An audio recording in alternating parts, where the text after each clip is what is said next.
The resort loomed at the end of a winding, fog-choked road, its once grand facade weathered by time and neglect. Paint peeled from the walls like dead skin, and the broken windows gaped like empty eye sockets. The group of five, Mia, her boyfriend Alex, her best friend Rachel, and the brothers Ethan and Mark, stepped out of their cars, exchanging uneasy glances. "This can't be right," Mia muttered, clutching her phone. The GPS insisted they'd reached Blossom Ridge Resort, the luxury retreat they'd booked for the weekend. But this place was no sanctuary. It was a husk of what it once was. "I thought you said this was supposed to be renovated," Alex said, his voice edged with frustration. "Online it looked perfect," Mia replied defensively, scrolling through photos of pristine suites and glistening pools on the booking site. "This has to be a mistake." But as the fog thickened, swallowing the trees and the road they'd arrived on, their options dwindled. The sun dipped below the horizon, and with no cell signal and no other accommodations nearby, they decided to stay the night. Inside, the resort was eerily intact. Dusty chandeliers hung from the ceiling, their crystals dull. The furniture, though aged, remained in place, as if waiting for guests who never arrived. A faint, musty smell permeated the air, laced with something sour that none of them could place. "I don't like this," Rachel whispered. "Me neither," Ethan agreed. But Mark, ever the skeptic, brushed it off. "It's just an old building," he said. "We'll leave in the morning. No big deal." As they explored the resort, the unsettling feeling only grew. In the dimly lit dining hall, tables were still set with tarnished silverware and dusty wine glasses. A grand piano stood in the corner, one of its keys ominously pressed down, as if someone, or something, had recently played it. They claimed rooms on the second floor, each person choosing one close to the others. That night, strange noises echoed through the halls, soft footsteps, the distant sound of laughter, and once, the faint strains of music that no one could locate. Mia woke in the middle of the night to a cold draft and the sensation of being watched. She turned on her phone's flashlight and swept it across the room. Nothing. But when she looked at the mirror above the dresser, her breath caught. A shadowy figure stood behind her in the reflection. She spun around, but the room was empty. Morning came, but it brought no relief. Ethan volunteered to check their cars, only to return pale and shaking. "They're gone," he stammered. "What do you mean, gone?" Alex asked, his voice rising. "They're just not there. Like they were never here to begin with."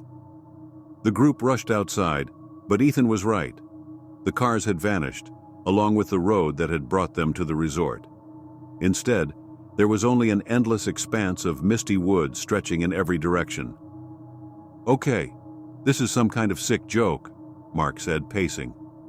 "It's not a joke," Mia whispered. "Something's wrong. We need to get out of here." But the resort wouldn't let them. Doors they'd left open were now locked. Hallways seemed to shift and change, leading them in circles. At one point, they tried breaking a window, but the glass wouldn't crack. It was as if the building itself was alive, trapping them like flies in a web. Desperation drove them deeper into the resort, searching for answers. In the basement, they stumbled upon a room lined with photographs. Black and white images of smiling guests and staff filled the walls, but as they examined them closer, horror set in. The faces in the photos were shifting, warping into expressions of terror, and among them, they saw faces they recognized, themselves, captured in poses they hadn't taken. "Is this us?" Rachel whispered, trembling. A ledger on a dusty desk revealed the resort's dark history. It had been shut down decades ago after a string of unexplained disappearances. Guests would arrive, but they would never leave. The staff claimed to see shadowy figures in the halls and hear whispers in the night. Eventually, even the workers vanished. "The resort feeds on them," Mia read aloud, her voice breaking. "On us." As night fell again, the resort's true nature revealed itself. The walls groaned, the lights flickered, and shadows crawled where they shouldn't be. Figures emerged from the darkness, silent humanoid forms with hollow eyes and mouths stretched into grotesque grins. One by one, the group was hunted. Ethan was the first to go, dragged screaming into the mist by the shadowy figures. Mark and Rachel disappeared next, their cries echoing through the empty halls.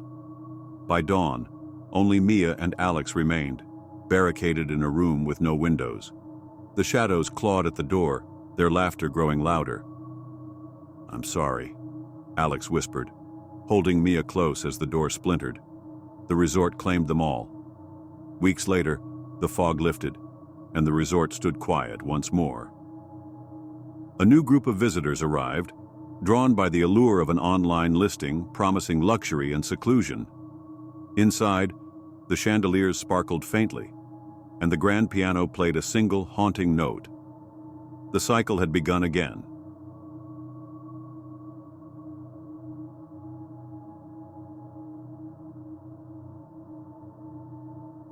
The Ramirez family had no idea what they were about to unleash when they began renovations on their charming yet dilapidated Victorian home. The house had stood empty for decades, a relic of the past with creaky floorboards, sagging beams, and an aura of forgotten secrets. Evelyn, the eldest daughter, was the first to notice something odd when the workers broke through a bricked-up section of the wall in her bedroom. Inside, nestled in the dark cavity, was a doll. It was unlike any doll Evelyn had ever seen. Its porcelain face bore delicate, hand-painted features, and its eyes, glass marbles of faded blue, seemed unnervingly lifelike. It wore a tattered lace dress, yellowed with age, and clutched a small rusted key in its porcelain hand. Evelyn, charmed by its antique beauty, decided to keep it. That night, as the family sat down for dinner, the house seemed different. A chill hung in the air, and the faint sound of scurrying echoed through the walls. "Probably mice," Mr. Ramirez muttered dismissively. Evelyn, however, couldn't shake the feeling that the doll's eyes had followed her as she left her room. The first incident happened a few days later. Evelyn woke to find the doll no longer on her dresser where she had left it. Instead, it was sitting upright on the floor, its head tilted slightly, as if watching her sleep. Thinking it was a prank by her younger brother Jamie, she brushed it off and returned it to its place. But the pranks didn't stop. Items began disappearing from around the house, keys, utensils, even a pair of scissors, and turning up in odd places, like the foot of Evelyn's bed or beneath Jamie's pillow. The family started hearing faint whispers in the dead of night, soft as a sigh, coming from within the walls. Then, the accidents began. Mrs. Ramirez slipped on a puddle of water at the top of the stairs, though no one could explain where the water had come from. Jamie narrowly avoided being struck by a heavy toolbox that inexplicably fell from a high shelf. Each time the doll seemed to be nearby, its blank stare betraying no emotion. One evening, Evelyn decided to confront her brother about the doll. "If you're trying to scare me, it's not funny anymore," she said. But Jamie looked genuinely confused. "I haven't touched that creepy thing since the day you found it," he replied. That night, the family heard a blood-curdling scream. They rushed to Jamie's room to find him trembling in a corner, his bedsheets shredded, and the doll perched on his windowsill, holding the rusted key. "It moved," Jamie stammered. "It walked on its own." Terrified, the family decided to get rid of the doll. Mr. Ramirez wrapped it in an old towel and threw it in the fireplace. The flames licked hungrily at the fabric, but the doll didn't burn. Instead, the fire sputtered and died, plunging the room into darkness. In the days that followed, the whispers grew louder, more insistent. The walls seemed to pulse with an unnatural rhythm, and shadowy figures darted just out of sight. Evelyn began having nightmares about the doll, dreams of it crawling out of the walls, its porcelain face cracking to reveal something monstrous beneath. The family called in a historian to learn more about the house. What they discovered made their blood run cold. The doll was part of a ritual practiced by the home's original owner, a recluse who believed in trapping malevolent spirits within objects. The wall had been bricked up to seal the doll and the entity inside away. Now that the doll was free, the entity was regaining strength, and it wasn't content with staying hidden anymore. One by one, the family members started disappearing. Jamie was the first. Evelyn woke one morning to find his bed empty, the sheets twisted as if he'd been dragged away. The doll was sitting in the center of the room, its cracked face smiling. Desperate, the remaining family decided to flee the house. As they scrambled to pack, the walls began to groan, the whispers rising to a deafening crescendo. The doll appeared at every turn, blocking their path with an otherworldly speed. The last thing Evelyn remembered was the doll standing at the foot of the stairs, its glass eyes gleaming in the darkness, the rusted key in its hand turning slowly in an invisible lock. Weeks later, when authorities investigated the house, they found no trace of the Ramirez family. The only clue was a single doll, sitting in the middle of the living room, its once empty eyes now filled with a terrifying awareness. And deep within the walls, the faint sound of whispers could still be heard.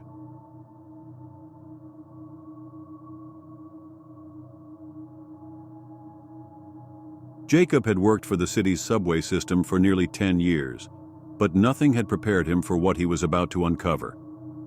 It was just another routine inspection, a job he had done countless times before, checking tracks, tunnels, and maintenance shafts. Yet, when he entered the tunnel marked for renovation near the oldest station in the city, he stumbled upon something that would haunt him for the rest of his life. It was an old, forgotten section of track that wasn't listed on any maps or schematics. The tunnel was sealed off, the heavy metal door bolted shut with thick chains. There was no record of it, no mention of it in any of the official documents Jacob had seen over the years. Intrigued, he approached the door, the dull clang of his boots echoing in the dark, abandoned hallway. He ran his hands over the rusted surface of the door, feeling the cool metal under his fingers, and his curiosity grew stronger. Without a second thought, he fished out his flashlight from his toolkit and made quick work of the locks. The door creaked open with a shrill screech that reverberated through the station. The air was stale and thick with the smell of damp earth and something far more unsettling: decay. Jacob stepped into the tunnel.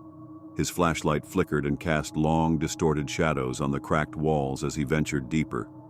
The tunnel stretched far beyond the point where the maintenance map stopped, twisting into the depths below the city's foundations. The sound of his footsteps was swallowed by the oppressive silence. He felt a prickling sensation on the back of his neck, like something was watching him. But he dismissed it as nerves, nothing more. As he walked, the faintest traces of something unusual caught his eye. Old, tattered signs and advertisements, some dating back decades, still clinging to the walls. They were yellowed with age, as if they had never seen the light of day. But what struck Jacob the most were the strange markings on the walls, symbols he didn't recognize, almost like a forgotten language, etched deep into the stone. Then, as he rounded a bend, he saw something that made his stomach churn.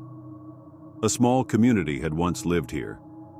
It wasn't a typical underground storage area. There were remnants of homes, makeshift structures that appeared hastily abandoned, cobwebs and dust-covered old furniture, overturned lamps, and rusted cans of food. It looked like the people who lived here had been in a hurry to leave, but there was no sign of their departure. No belongings, no letters, no clues as to where they had gone. Just the eerie silence of forgotten lives. Jacob felt the hairs on his neck stand up as he examined the debris. The tunnel looked like it hadn't been disturbed in decades, but something about it felt wrong. He noticed a strange shift in the atmosphere, like the air had thickened, become heavier. It was as though the very walls of the tunnel were closing in on him. As his flashlight illuminated more of the space, he saw that the floor was littered with small broken toys and faded photographs scattered across the ground. Suddenly, a sharp sound broke the silence, a low, guttural growl from deep within the tunnel. Jacob's heart raced, and he froze, straining his ears to listen. The growl was followed by soft, muffled footsteps. Someone, or something, was moving in the darkness. His pulse quickened. He turned around to leave, but as he retraced his steps, something caught his eye. A figure. A woman, standing motionless in the far corner of the tunnel, just outside the beam of his flashlight. Her face was obscured by a veil of long, matted hair, but the way she stood still in the darkness sent a cold shiver through his spine. "Hello?" Jacob called out, his voice shaking slightly. The woman didn't respond. She didn't even move. He stepped closer, but as he did, she slowly turned toward him, her face hidden beneath the shadows of her hair. Her lips curled into an unnatural smile, a smile that seemed far too wide, almost grotesque. The woman raised a hand, slowly pointing at him, her bony fingers stretched toward him with an eerie, deliberate motion. And then it hit him. The people in these photos, the toys scattered around, these weren't just memories of an abandoned community. These were people who had never left, and now they were waiting for someone to join them.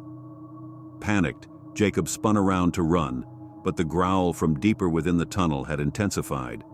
Now there were several figures, more people, their faces hidden, their eyes hollow.